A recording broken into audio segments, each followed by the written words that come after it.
Hello and welcome to the STEMCstudio channel. In this video we are going to take a look at extending our multivector so that it can be used to measure lengths, magnitudes of vectors, as well as the angle between vectors.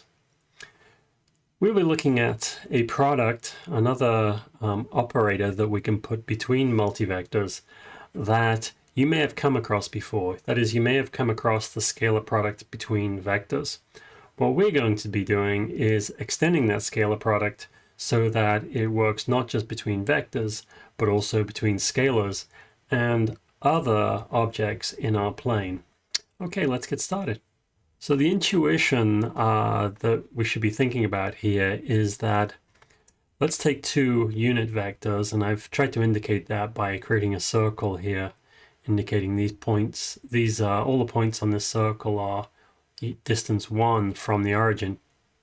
You can see that as I move unit vector b, the angle in here is varying, and the projection of b onto this direction, the direction of unit vector a, where the projection is defined by a perpendicular, a right angle here,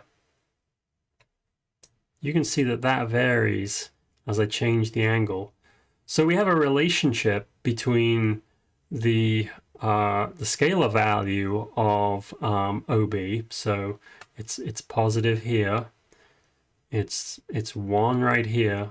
It diminishes to 0 when B is perpendicular to A, and then it becomes negative, and it can be -1 over here. Okay.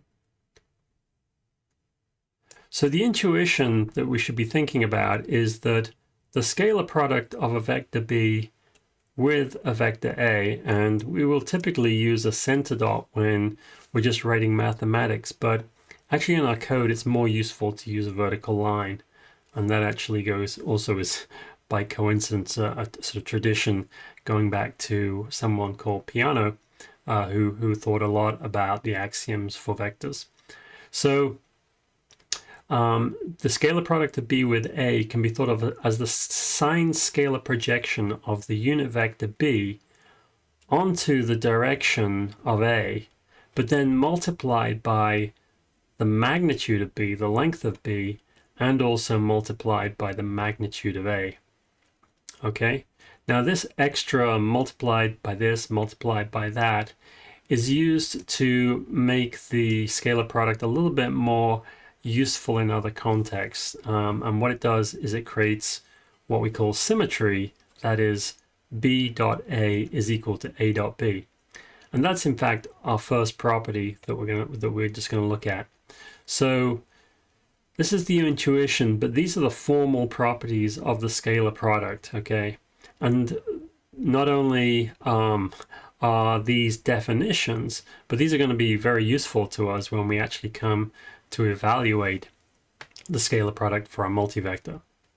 So just going through these quickly, we have the symmetry b dot a is defined to be the same as a dot b, and if you relate that to our diagram, that's really just saying that this length OB is the same as the length OA, and you can see almost intuitively at least that that is the case by the sort of the symmetry in the diagram, similar triangles and that kind of thing.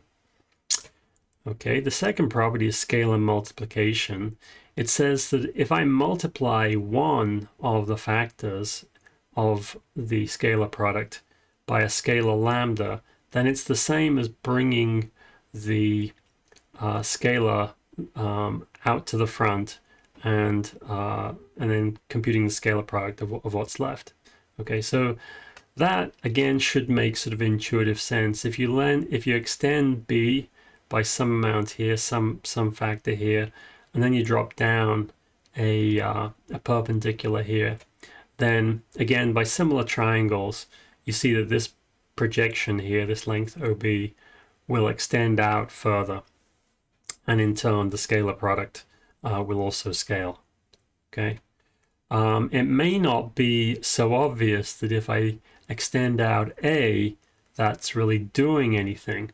Well, it's not doing anything to the projection of B onto the direction, but remember that we're not measuring that with the scalar product. What we're measuring is that multiplied by the magnitude of b and the magnitude of a. So because the magnitude of a is included here, then this scalar multiplication is going to work whether we multiply with the lambda on the right or we put the lambda on the left. The distributive law is just a way of saying that if we construct, say, another vector, let's say we have a vector that is equal to the sum of two vectors. So we have a long vector here and we construct out of two vectors, then the total projection is just the sum of the projections of the two smaller vectors. Okay. Now, what I've described is more really that a plus b scalar product with c is distributive. This distributive law is equivalent because of the symmetry of the scalar product. Okay, and it probably takes a little bit more thinking about from the diagram to see that the distributive law also applies both when it's on the left and on the right. Okay, and then finally we have the positive definite quantity. Now this is a little strange. You might be asking kind of like, why is this here? And in fact, it's not always the case that we can make this true. There are physical situations where this is not possible.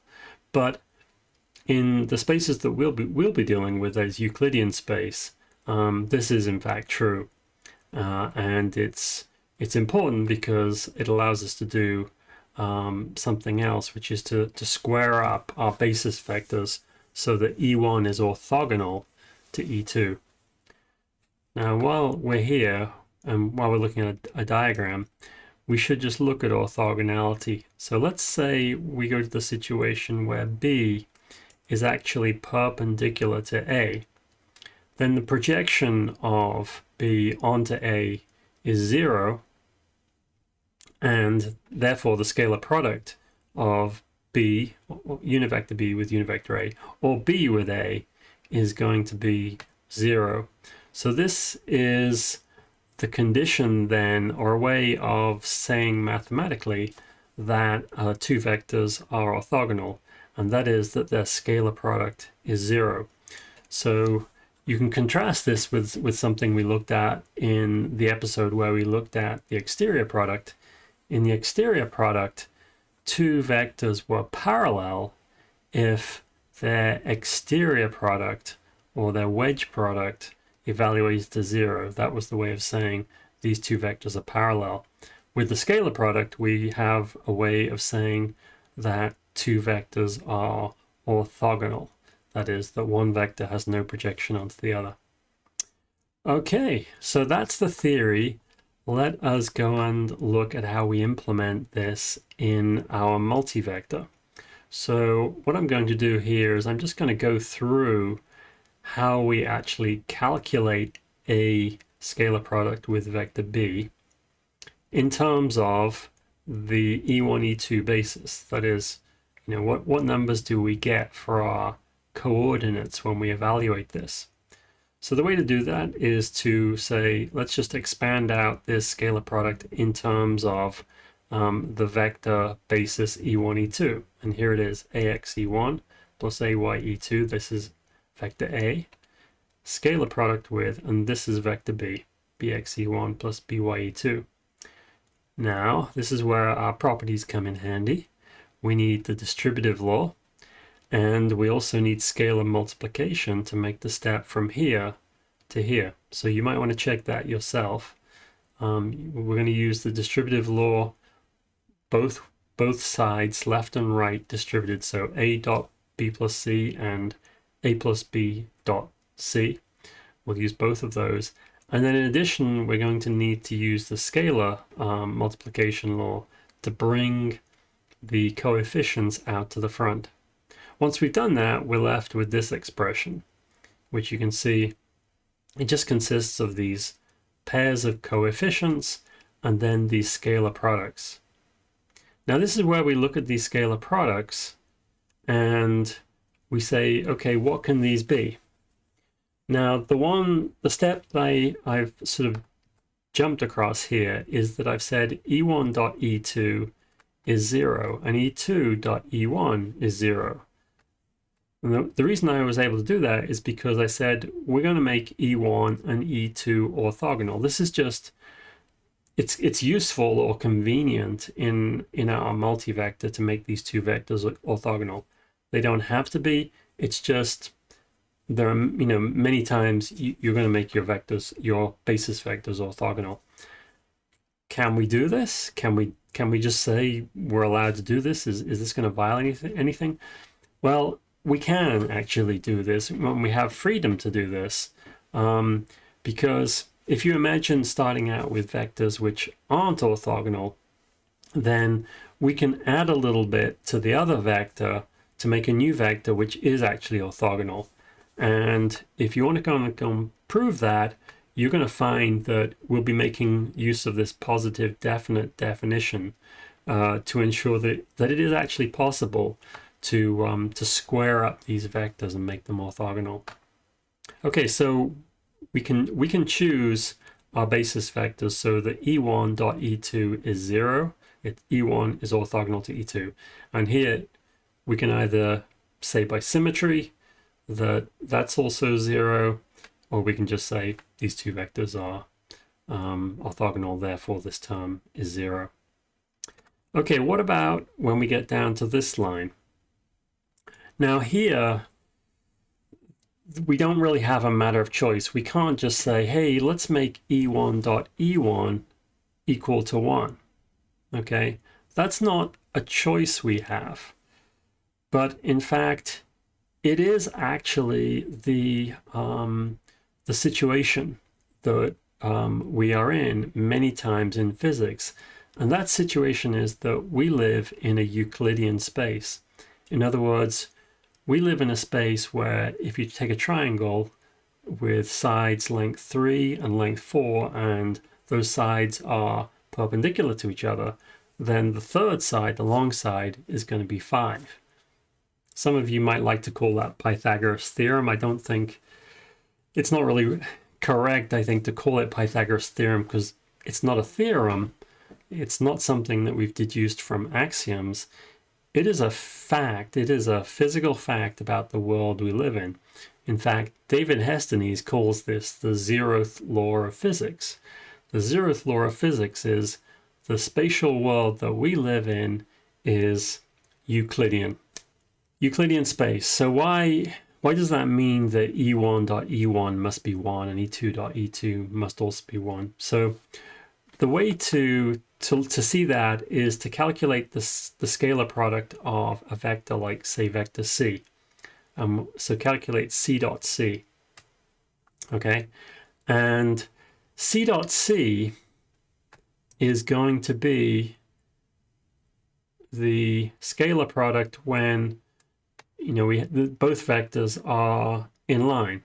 Now, if you work out the right-hand side, and again keep the fact that E1 dot E2 is 0, then you'll end up here with Cx squared E1 dot E1 plus Cy squared E2 dot E2. Okay, which should look a lot like what you think about it for Pythagoras theorem. Okay, and so what we have here is basically the hypotenuse squared is equal to the x length squared plus the y length squared. And that's only true if E1 dot E1 is equal to 1. Okay, so here we've basically arrived at some conditions on our basis vectors, okay, through two arguments. One is that the scalar product is 0 because we have chosen them to be orthogonal. And then the other is that the scalar product of the two like vectors is 1. And that's not so much choice, but more the fact that we are going to use our multivector to represent Euclidean space, where Pythagoras theorem, as we call it, is true. Rather more exactly, the square of the hypotenuse is equal to the sum of the squares of the other two sides. Is a physical law. Okay, the Zeroth Law of Physics. Okay, so let's do this. So we're going to calculate a dot b, and as you can see, it just ends up in a number. So it's going to result in just a number. All right, let's do it. So let's show the editors. We can get rid of the theory, and in fact, let's not run the program for right now.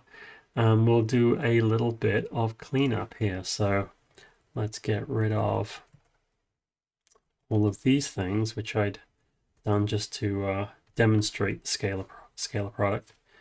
And I'm just going to resize the board to back how it was. It's here.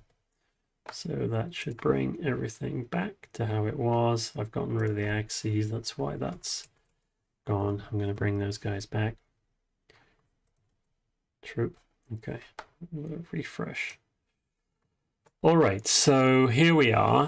What we want to do is we want to create some multivectors and compute their scalar product.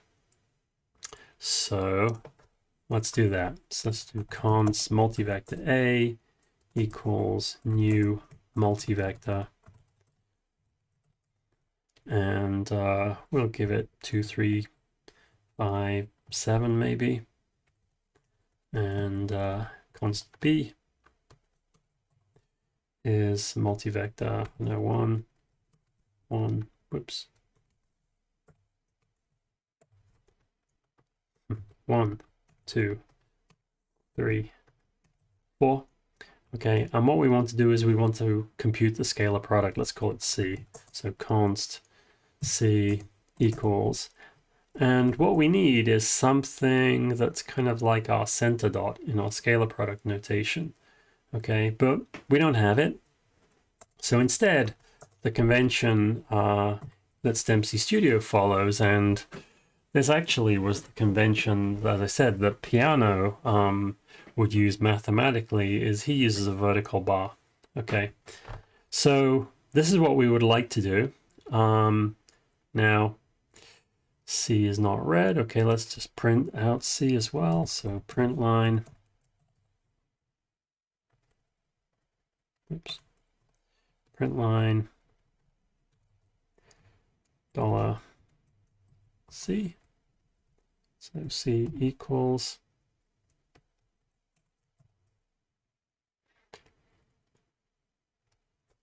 just formatting. Okay, so C is $C, and as you can see, nothing much going on right now. In fact, we'll just check that A is good.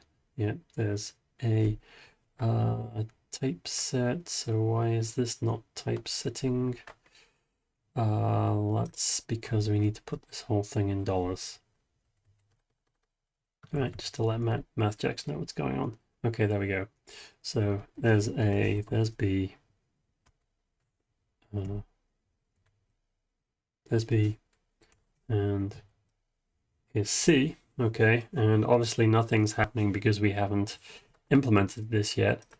Now, if you've seen previous episodes, you know that what I like to do is I like to implement a method that basically does the work for us, and then we do the operator overloading in terms of that method. Okay, this will come in useful later, trust me. So we're going to do something like this: a scalar product, SCP, scalar product, with B. And of course it doesn't exist. So let's go to our multivector class, which is in Mult2D, and we want to add a scalar product method. Now it's going to look, I'm going to steal some code here, it's going to look quite similar to our sub method. So I'm going to copy that. SCP, right hand side. Now, okay, we know it's a scalar product. It's not going to produce anything for X component, Y component, or the bivector component. Everything here is going to be coming into the A component, okay? And if you recall the theory, what we're looking for is AX times BX plus AY times BY. So that's going to translate to this dot x times the right-hand side dot x plus this dot y times the right-hand side dot y. Okay. And that essentially implements our scalar product for vectors. And you can see already that we're getting a 21 in this position. We can check whether that's correct or not in a minute. So let's go and take a look at just verifying things. Tell you what, let's first do this. Let's do E1 scalar product with E1. Okay, and we get a 1, which, oops, hopefully we get a 1. E1 scalar product with E1 is 1. Let's do E1 scalar product with E2, and we get 0. Okay, that's what we want because we are orthogonal. Okay, let's try and multiply the second one by 2, oops, and make it E1 as well. Okay, and we get a 2, so we've sort of got the scalar rule in. So everything kind of looks pretty good here. Let's go back to our original scalar product, and this time let's implement the operator overloading version. So let's say that we've got C in here. Oh, and we can check, for example, that this is giving the right number. It says 21. 3 times 2 is 6. 5 3s are 15. 15 plus 6 is 21. So that actually does look to be correct from that perspective. Okay, let's go and implement the scalar product. So we want to be able to do this. Okay. Again, you need to know what the correct method, what the correct dunder method is for that. So we can go to the user guide and we look at operator overloading.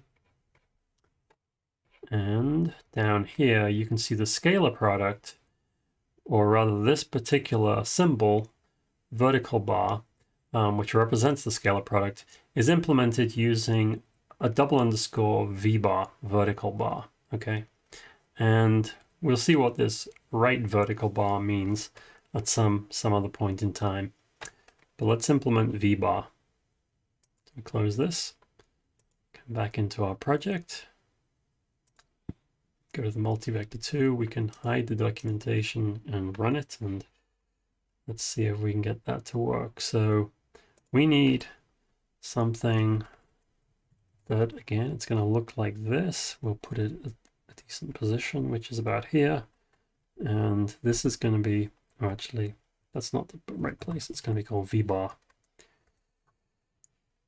So V-bar, better place would be just before the wedge. So V-bar looks like that. And what it does is it returns this dot scalar product with that SCP.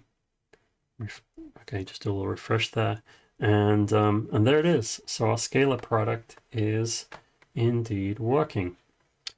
Okay, so at the outset of this video, I said that we were going to be able to use the scalar product to calculate the magnitude of a vector. So let's just kind of like see that in action. So let's do this. Let's make A, just print these out. Let's print out A. Let's print out B. And we'll print out C. Okay. Let's make these vectors. So that means there's going to be no scalar part. Let's make A, say, 3, 0, 0, and make B 4, 0, 0. And let's have a look at A. So we'll put an arrow So go from the origin to A's x into AY. And this is going to be, okay, vector A. Apologies, I guess I should have used lowercase here for why these are vectors. We can do that actually quite quickly if I can rename that symbol to lowercase a, and it changes it everywhere, except of course in the text over here. So there's vector A. And then let's rename capital B to little b. Okay, so this is going to be vector B, and we'll draw an arrow for vector B.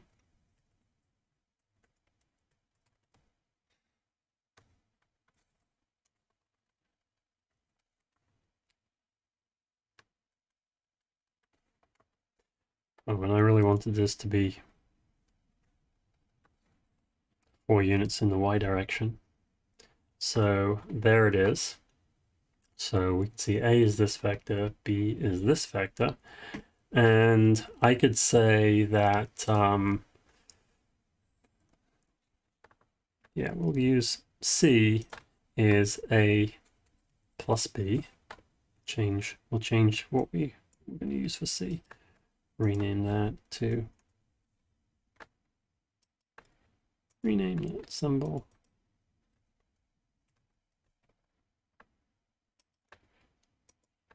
A little difficult to rename when you've only got one character. Maybe that's a good argument for not always using one character. And let's draw C on our diagram too. So here's C.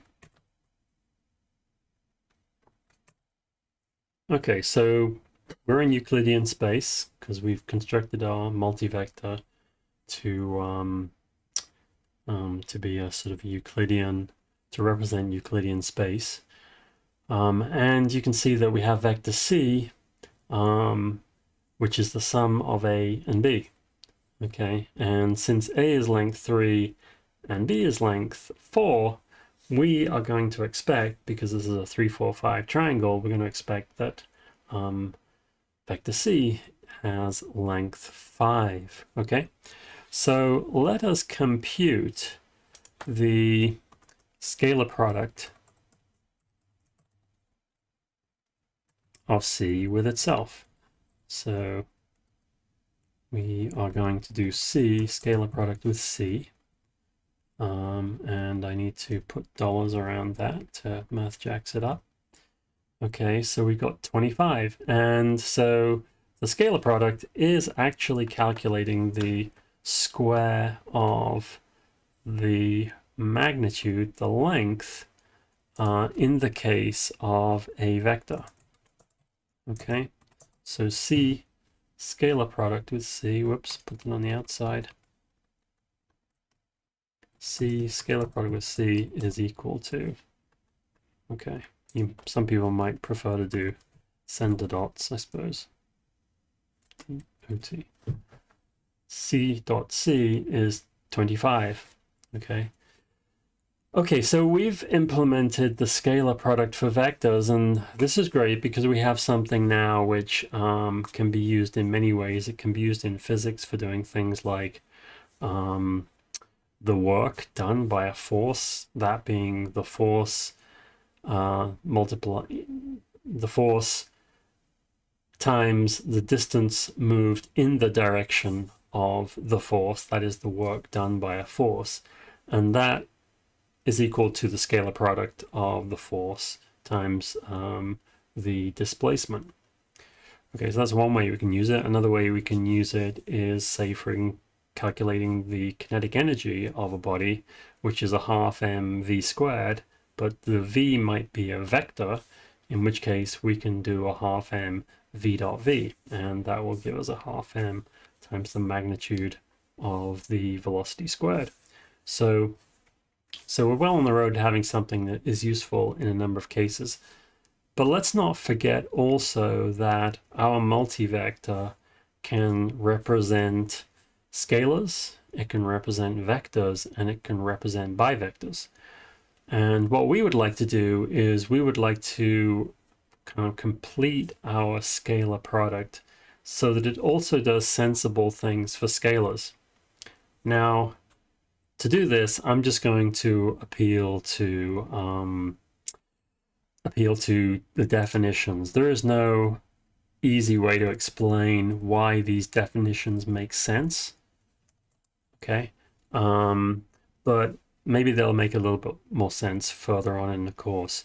So let's look at the situation where we don't have vectors. What we have are scalars. So let's say that A is the scalar which is 2, and B is the scalar which is 3. What is C? Well, we've got C is the sum. What I'm interested in is not the sum. I am interested in the scalar product of A with B. Okay, there we go. So let's just take a look at that. A dot B, okay. Or actually, maybe at this point, it's more correct to say a vertical bar with B, because the center dot really is more traditionally used with vectors. I suppose we could use it, but yeah, let's use it actually. So now you can see we're using sort of a mathematical notation with a center dot, but the sort of the programming notation over here is using a vertical bar. Okay, so A dot B, and the value says 0. Now actually, by definition, the scalar product of a scalar with a scalar is just one scalar value multiplied by the other scalar value. So what we should get here is actually a 6, right? So let's go and implement that. We find our v-bar. The v-bar just uses SCP, so I'm going to right-click, go to that definition. Here's SCP. How do we change this so that we get the scalar parts as well? Well, we're just gonna add this dot A times right-hand side dot A to this whole thing. Just format it, and there we go. You got 6. Okay.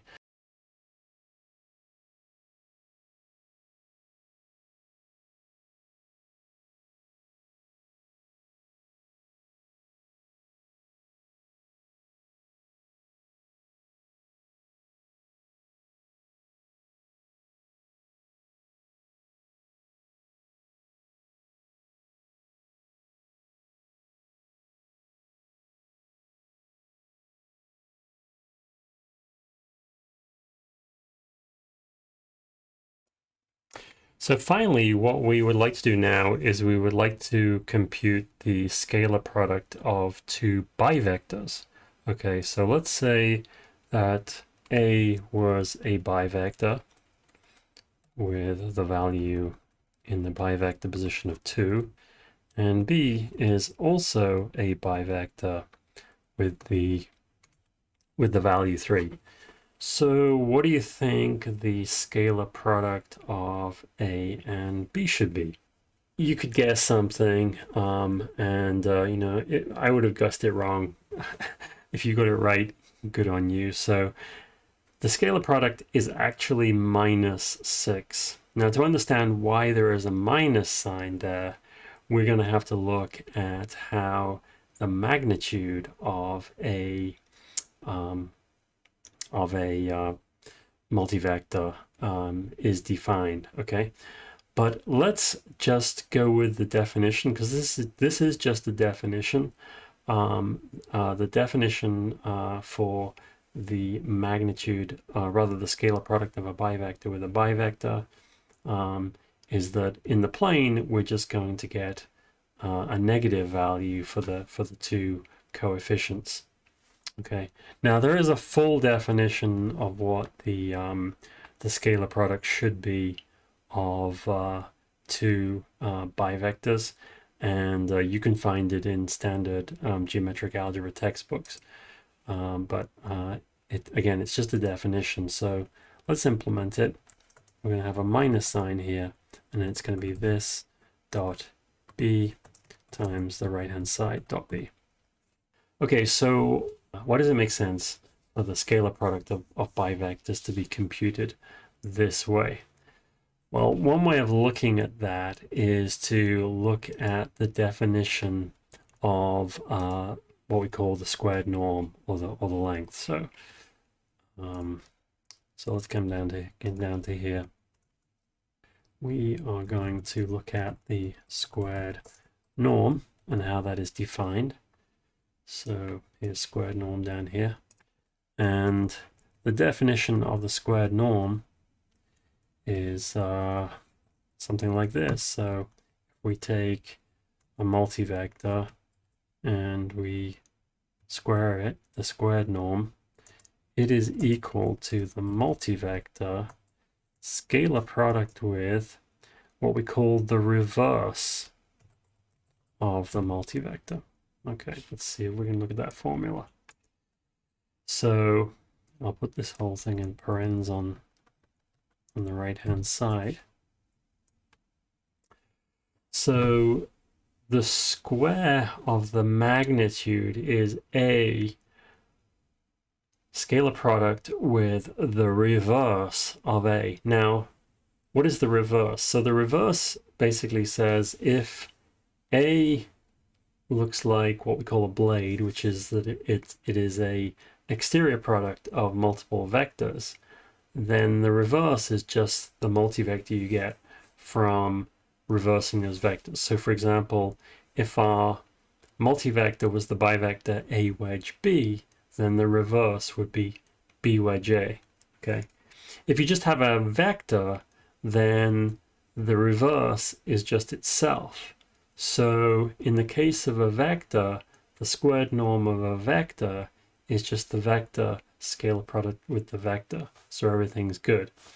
But for a bivector, the squared norm, the square of the magnitude, is the bivector scalar product with its reverse. And recall that for a bivector, the reverse changes the sign. It's going to a wedge b is going to become b wedge a, but b wedge a is just the negative of a wedge b. There you get a sign change, okay? That sign change is exactly the thing that can counteract the sign change that we get in the scalar product, okay? So it seems kind of very delicate the way that this is being defined, but you know, maybe it is. With this definition, everything's going to turn out to be good. Okay, so let's just compute. Let's just kind of like compute the reverse of a multivector. Create a method for doing that, and in fact, there is an operator overload for doing it. And then we can actually just kind of like check that our squared norm works for both vectors and for multivectors. Okay, so let's go to our code, and what we want to do is we want to compute the reverse of, say, a. So let's say here's a, and we're going to print. Let's get rid of these so we don't get confused. So the reverse of a is a, and we'll create a method called .rev reverse. Okay, let's just make a the multivector, which is 2, 3, 5, 7. Okay, I'll hide that.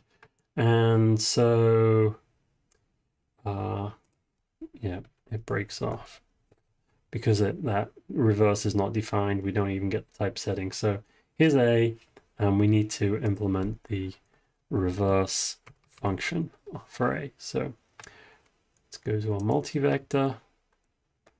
Let's find where we want to be. Let's say about here. In fact, the reverse is unary. It's going to be like a unary operator, so it's going to look a lot like the neg, so we can put a rev in. Okay, now what does the reverse do? We know for vectors, the reverse of a vector is just the vector itself. So there's no change to the vector components. Okay. For a bivector, we know that the reverse changes the sign. So this sign change is correct for bivectors. And then for scalars, the reverse of a scalar is also just defined to be the scalar itself. So this function here should give us the reverse of A. And since it's now implemented, we can take a look at the result. The reverse of A is the scalar value is the same, the vector values are the same, but the bivector part has changed sign. And again, this plus minus is just because our print function is not very, our two-string function rather, is not very sophisticated. Something that we definitely should fix soon. All right, so now that we've done rev, let's also do the operator overloading version of reversion. Okay, so again, we're going to go to the user guide and we're going to look for the operator overloading. This time we're looking for a unary operator. And I tend to use this tilde in front of a variable to represent reversion. And the operator overload for that is dunder tilde. Okay, let's close that. So let's go back to our code, find our multivector, and this is, again, it's going to be like neg. So we'll borrow this bit of code and change it. It's called tilde, so it's going to be appropriate to put it about here, tilde. And we're going to return this dot rev because we've already implemented it, but this just tells us how to do operator overloading. Okay, B isn't being used right now, so we'll just get rid of that. And okay, no errors. We've got a dot reverse. Let's run this code, hide that. So a dot reverse looks like that. So what does the operator overloading version look like? Well, you put a tilde in front of it, so there you go. So you do that, and that's the reversion. And as you can see, so that's tilde A. Huh. Well, okay, I guess tilde is some strange character in MathJax, and I'm not quite sure how to escape it. So anyway, it's the reverse of A. Let's figure out what's going on there. So the reverse of A is that, and we can do it using tilde. All right, so time to now to just investigate our squared norm. So let's say that we have the vector. Let's call it, rename it, I don't know, C. Doesn't really matter. C, and we want to calculate C multiplied by the reverse of C. In fact, we want to do the scalar product, right? So we want to do the scalar product, and we're going to look at the case where first C is a vector, say with lengths 3, 4, and 0. Okay. Whoops, C dot rev. Okay, so C scalar product with C, or the reverse of C, is that. Okay, let's get rid of that. Let's figure out where we made the mistakes. All right, so C, good. This works. C is, as you can see, is the vector 3 along and 4 up, which is actually the vector from here to here. And in fact, we can draw C on the diagram, right, can't we? So C. So there's C. vector C.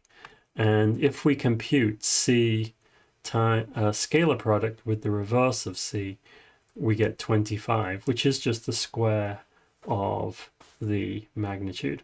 So that is calculated correctly.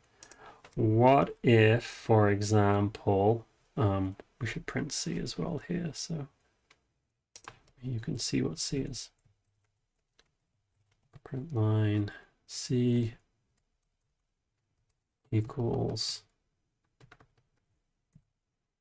there we go. Okay, so if C is that vector, then C scalar product with the reverse of C is that. And in fact, you can now then do that. And it should be good too. Okay, so what if C is a bivector? So what if C is 0, 0, and say 4? Okay, then C with the reverse of C is 16, which is basically the square of the area. Okay, so all looks good. That does it. So let's conclude. So in this episode, we looked at the scalar product. We understood how the scalar product was defined in terms of vectors. And we also extended the scalar product for our multivector. We, in addition, took a look at how the squared norm, that is the square of the magnitude of our multivector, gets defined. And we saw that it was actually a combination of using a scalar product and using reversion. And then we used operator overloading to implement reversion. Okay, I think the only thing that we need to do here to conclude is we'll do a quick rename. I think that's appropriate. And then we'll sign off. So let's go back here. Now, as promised, this is a multivector. It's a fine name, but I happen to like using the word geometric number.